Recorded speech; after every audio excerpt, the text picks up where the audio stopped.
kids. This is why you do the look up, look down, look all around. So this monster of a tree fell yesterday during the storm while we were away.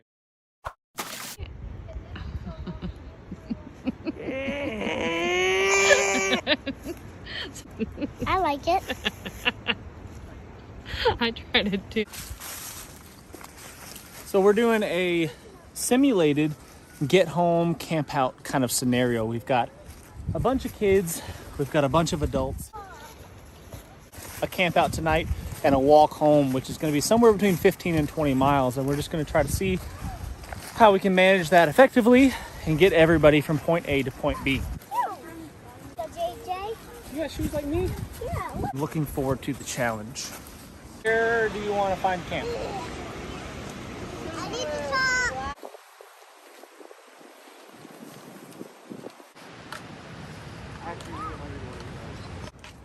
I think so. Nice. I'll try it. Although. Oh dear. Oh dear. Oh dear. I'll let you have my sword. Look. I like that sword a lot. Do you want to That's a hold good it? looking sword. You wanna... So here's my camp for the evening. It's just a basic poncho shelter, which anybody that watches my channel knows that's what I sleep under 99% of the time. I've got an inflatable mattress, a lightweight sleeping bag inside of a SOL breathable bivy. Trying this out for the first time. I've never used one of these before, but I hear good things. So I think we'll be okay. The temperature is going to be around 40 degrees tonight and it's going to rain. My bag is rated to, I think, 50 degrees. So my sleeping bag, in addition to the SOL bivy, I'm hoping will be good down to 40 degrees or even below. My son is going to be joining me for the night. My daughters, however, not. They have opted out, but they're probably going to be doing the hike home with us. So got one of my kids camping out with me, and he's got everything he needs, and he's going to be carrying it home. So, You have two. Sage is staying the night. Sage, my daughter Sage might be spending the night. Not sure yet. She is unprepared, doesn't have any gear with her. Which is the so best that test. might be another test. That might be another opportunity for us to learn. So you can't predict the weather when you do your get home situation. It is what it is, and sometimes you just have to endure the wind, and you have to pick. You have to pick the best of the worst decisions. So we're camped out here in the woods. We've looked around as best we can for widowmakers, dead trees, big branches that could potentially fall on us. But that doesn't have to be the case. It doesn't have to be a dead tree to fall on you. Everybody talks about that, talks about the widowmaker. The widowmaker could be the perfectly good-looking tree, this giant monster tree that's been there for 100,000 years. All right, maybe that's a little bit of exaggeration, 100 years. And it could be perfectly healthy and the wind can still blow it over. So there's only so much you can do to avoid things like that. But it is really, really windy. I think we're supposed to have gusts of 40 miles an hour plus. So that's substantial, and there's definitely going to be some stuff come down, but hopefully not on us. So not only a good protein source, but there's also quite a few reported medicinal benefits to eating termites, such as gastrointestinal issues. It's an antiviral. I've read that. No, I don't know that to be a fact, and I've never had any positive results in using it for that purpose, but do your own research. A termite. What? You want to try it, Harley? Yes. Good job. All right. That's good.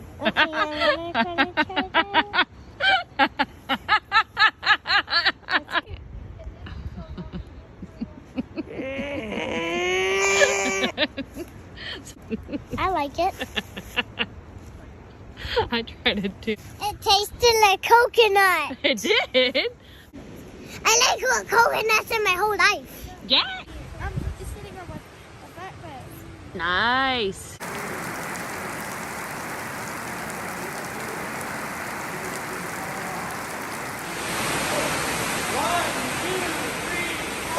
There you go.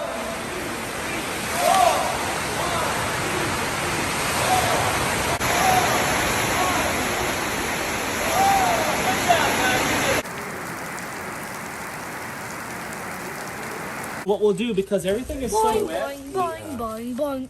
and see the little tails of duct tape right there? You're gonna try to light one of those. Walk the wind? Sit down there. Well, You lit the feather sticks. It might go. You didn't light the duct tape, but it might go.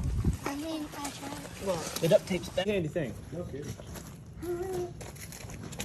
right?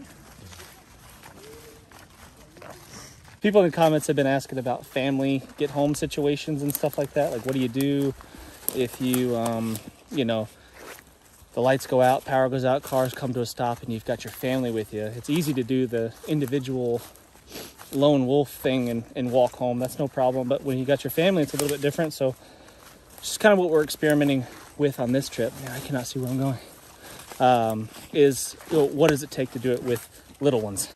Yeah. Is it super camoed? Yeah. Yeah.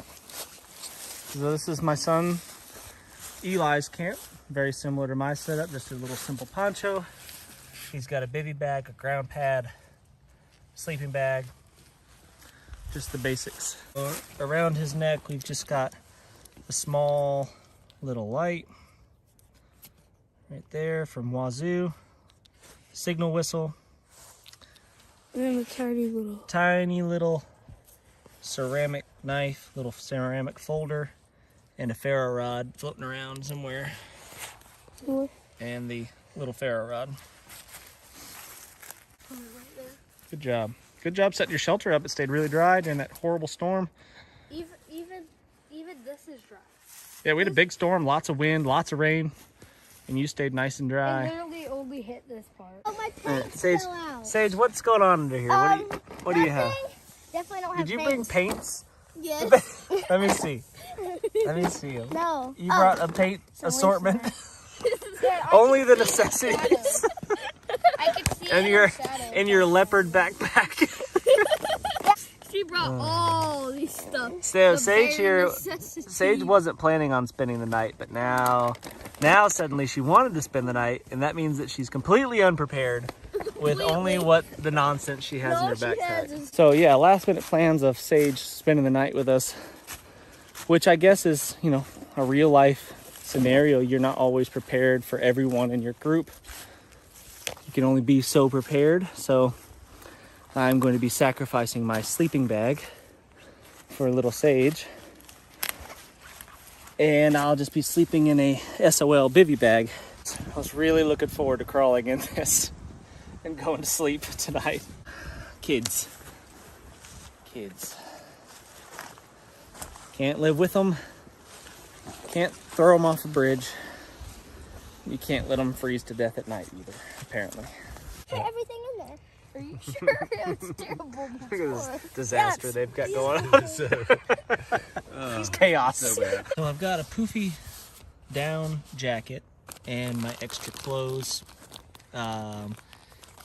This is going to be a wool cap, wool long johns top and bottom. So I wasn't planning on even wearing these tonight because I was going to be cozy in my sleeping bag. But now I'm going to go ahead and throw on pretty much all the clothes that I've got and hope for the best. Oh, the sky looks cool.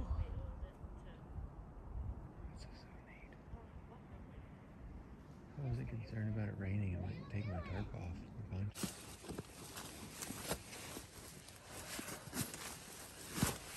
Good morning. Decent sleep. Tossed and turned a bit. Didn't freeze. I stayed fairly warm. Had enough layers, thankfully, so stayed fairly warm. But now it's time to get going. Sage, how did you sleep with my sleeping bag? Cozy, warm? Were your paint supplies handy, or? Kids, this is why you do the look up, look down, look all around. So this monster of a tree fell yesterday during the storm while we were away. We set up our camp and then went off to do some activities, and this giant thing fell really close to where we were camped out. Yikes. You'd be dead for sure if any part of that hit you.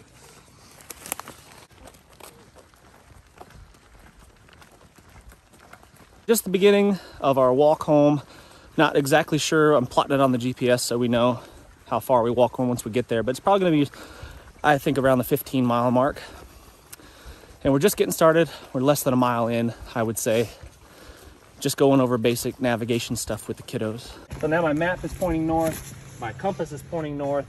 And now I can figure out where I'm at. So this is my house. We are approximately right in this spot right here. Eventually, we're going to keep following this road until we get to the 4-lane, right? This big red line is the big highway, the big 4-lane. Follow these power lines and cut across and maybe save myself some miles by cutting across. It looks like this right here, this big wide open. Your legs will get forced to move. Yeah. And it won't take away that much energy. So lean forward is what you're saying? Yeah, like lean all the way down and it'll force your legs. Show me what you're talking about. Literally just stopped.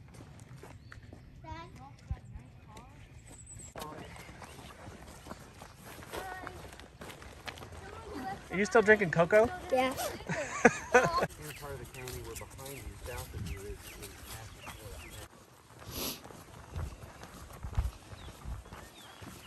Who wants a little bit of pumpkin pie? Me! Freeze-dried pumpkin pie. What do you mean sometimes?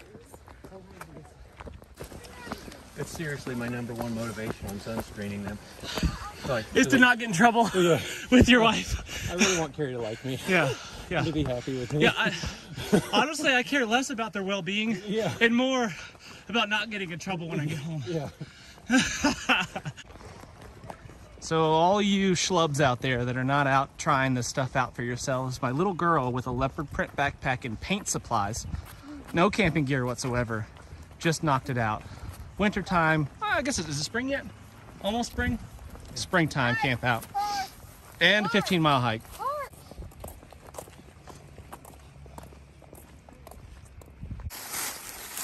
Anybody runs out of water, I think I got a jug more than Bonk, bonk. Buckle it. 1992. Oh, They're on the tractor. That one is behind the fence, and that one very creepy. Hello, friend.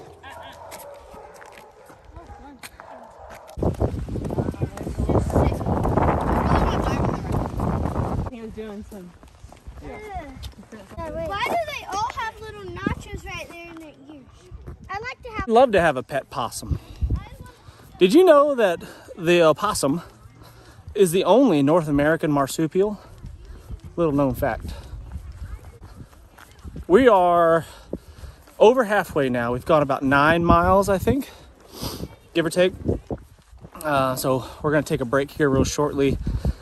Maybe take the shoes off, let them air out for a bit, change some socks possibly, get a drink of water, and then keep pushing. Everybody's doing really good. All the kids are doing really well, despite them walking in the middle of the road trying to get run over by cars. Hey girls, side of the road. But pretty quiet road, not a lot of traffic going on here. I'm trying out these new shoes. These are Zero shoes. They're waterproof, super nice. They're really, really light. But they have almost no support in them, and that's by design. It's not, that's not necessarily a negative thing, but for hiking with a pack, a heavier pack, you might want something with some more support. My feet are doing pretty good. My feet are not super pleasant feeling right now, but I don't think they would be regardless of the shoes that I'm wearing. So far, so good.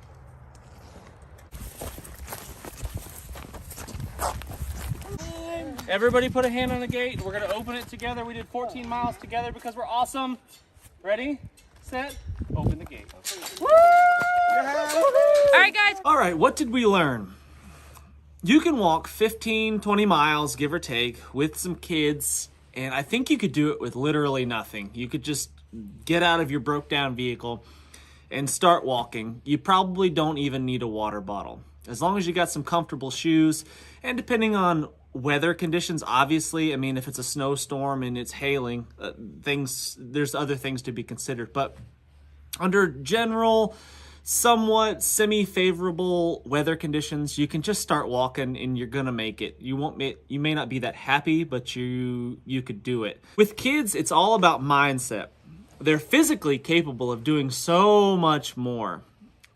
But if they're mentally not there, if they're in a bad state of mind, it becomes much, much more difficult. And that's where, having things such as snacks, having those handy to give them is really, really good for morale. Because if you keep them positive, make it entertaining, make it fun, make it an adventure, that is where they're going to be totally fine. Not going to have any issues with that. One of the girls was 60 pounds. She weighed 60 pounds, and she was carrying roughly a 15-pound pack.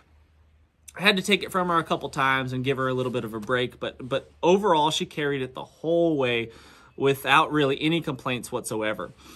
My son was 80 pounds. He weighs about 80 pounds-ish, give or take. I'm not exactly sure. His pack was about the same, about 15 pounds. No problems. He carried his the entire way. I didn't have to take it from him. He was good to go. No worries. And he was even running towards the end of the trip. I mean, I saw him jogging down the road, at mile 13, and he was just no problems whatsoever. And then they played on the trampoline when we got home. So there's that. So with kids, motivation's everything. Give them some snacks. Make sure they're well hydrated, cut comfortable shoes, and man, they can walk a long ways.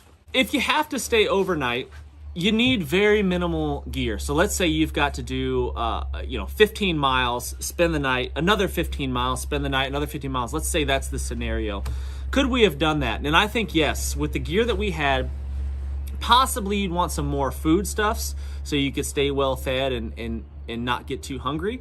But with the gear that we had, my pack and the other adult that was with us, the other adult male that was with us, had packs that weighed somewhere in the 25 to 30 pound range. And with that gear, with that equipment, we could feed ourselves and be comfortable overnight, regardless of weather. I was sore. I had, a little bit of soreness in my feet the next morning, when I had to get up and start moving again. But after getting up and moving, it was no problem. We actually did. The whole family went for another hike the next day and had no issues, no serious blisters, none of that stuff, nothing like that would keep us from doing it again the following day. So it's definitely possible. A little bit of soreness around where my waist belt was on the pack. A little bit of soreness there, like on my hips where it was riding.